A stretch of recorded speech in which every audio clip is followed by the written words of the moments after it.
Are angels real? In this video, I'm going to talk to you about what research suggests about angels, and of course, tell you about my personal experience.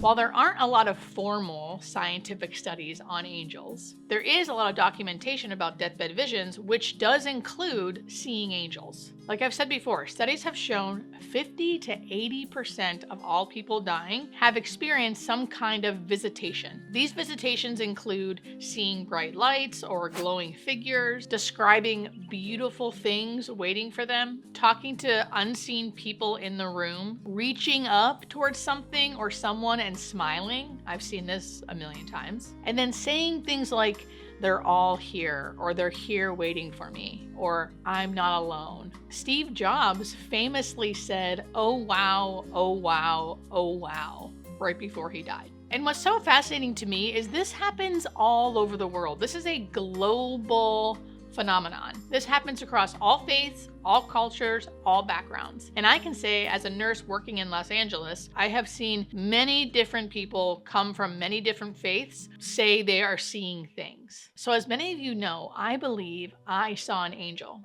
And what was surprising to me, one, was that I was, not really expecting it. I've never really thought about this topic much. So it was surprising what it looked like to me. In my eyes, an angel has wings and is light and is airy and feels very peaceful and soft. But from my experience, at least the thing, what if you want to call it, I don't know what you want to call it, the angel, the thing, the spirit that I saw didn't feel like that. I'll tell you the story in a second, but what I could describe it as is like something big, huge, solid, right? Something big, huge, solid. It may have wings, but if they did, they were like tucked behind it, right? It did look like a human figure, like a head, broad shoulders, if you want to call it that. It felt more like a statue than anything. And the feeling I got when I saw it very briefly was power and strength. It didn't feel scary by any means, no scariness, but it didn't feel soft. And I wouldn't even say it felt loving. I would say it felt powerful and like just a strong, strong energy, if that makes sense. So that was wild to me because I thought I had this idea of what an angel would look like to me. So let me tell you the whole story. So I had a woman come onto hospice. I was doing a late admission, meaning she was getting home late from the hospital. And truth be told, I was actually kind of annoyed that I was being forced to work late. But when I saw her, of course, all of my angst went away because here she was. She was younger. She had children in their early 20s and she was actively dying. She was coming from the hospital. The ambulance was bringing her to her home, and I basically met them at the home. When the ambulance brought her into her house and put her in the hospital bed, I could tell she was very, very close to death. Fully unconscious, changes in breathing. She had the death rattle. She had changes in skin color, right? To me, she looked like she had hours to live. I even thought to myself, maybe I'll just stay here until she dies so the kids aren't alone. So we got her comfortable in bed, and she was comfortable, I can tell you that. So I left the room and I started talking to the children about what was happening with their mom. I could tell that they did not really think she was as sick as she was. So it took a while for me to educate and tell them like, hey, listen, I think your mom is going to die tonight. I think you need to get other people here if you need help and you want support. I'll stay here as long as I can, but eventually I'm going to have to leave. So if you want family and friends here, please call them now. I do think she will die tonight. As we were talking and, they were calling people, I was getting things organized, doing paperwork. I was trying to stay as long as I could because I thought, man, I'm going to leave and she's going to die like any minute. So I have a lot of work to do. I'm just going to stay here and do the work. But as like an hour and a half passed, she was still alive. Now she was still actively dying, but she still was alive. So I eventually told the kids like, listen, I'm so sorry. Like I do eventually have to go. Are you guys going to be okay? They said, yes, they're going to be okay. I explained to them what to do if they needed someone, call this number if you have any questions, and please call this number when she does die. We will send another nurse out here and we'll help you with all of the other stuff after she dies. They said they understood. They said they'd be okay. So I went to go check on her one last time before I left. As I stood there kind of watching her breathe and like making sure she looked really comfortable to me, I got this flash of an image. And the image is what I was telling you about. this big being, I guess you could say, behind her bed, and it was leaning over her. It was huge. It was definitely to the ceiling. It was as wide as a car, right? And it felt thick and big. And it was leaning over her, and it flashed in my mind. And what it made me feel, I felt this thing, and it made me feel like this thing, being, whatever, has got her.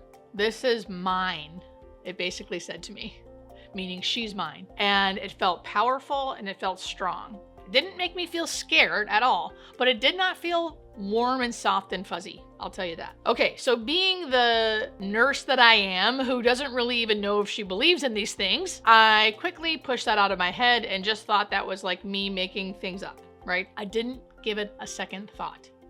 And I leave. I go home. I'm thinking of the family because I felt bad for them. It was sudden. This was going to be hard. So I'm thinking of the family. I go to sleep. I wake up. The first thing I do when I wake up is check my work phone to see when she died and like who went to go see them and if they were okay. And sure enough, nothing on my work phone, nothing in the emails talks about this woman dying. So I call the office and I'm like, hey, who went to go see so-and-so? Like she definitely would have died last night. And they're like, no, we didn't get any death calls. And I thought, great. Like that's really what I thought. Oh, great. The family called 911. She's probably in the hospital. Oh gosh, I feel so bad. So I call the family. It's really early in the morning. It's probably 7:30 in the morning. I call the family. The son answers and I'm like, hey, how'd it go last night? Sorry to call so early. Just checking on you because I didn't see any calls from you. And he was like, oh my gosh, Julie, yeah, no, last night was nice. Like mom slept through the night, woke up this morning and said she was hungry. She's eating pancakes in the kitchen. I'm getting chills just thinking about it. Who do I hear in the background laughing? I hear her laughing with her other child in the background. And I am shocked. I can't really even hold my shock. I'm like, what? She's what? He's like, yeah. She said she was hungry. She wanted pancakes. And I'm thinking, I have to see this for myself. So I get ready for work and I'm like, you're going to be my first visit. I'll see you in, an hour or so. And I drive over there. And sure enough, there she is. Up, walking, talking, eating. And my first thought was not, oh, I saw an angel and this is a miracle. That was not my first thought.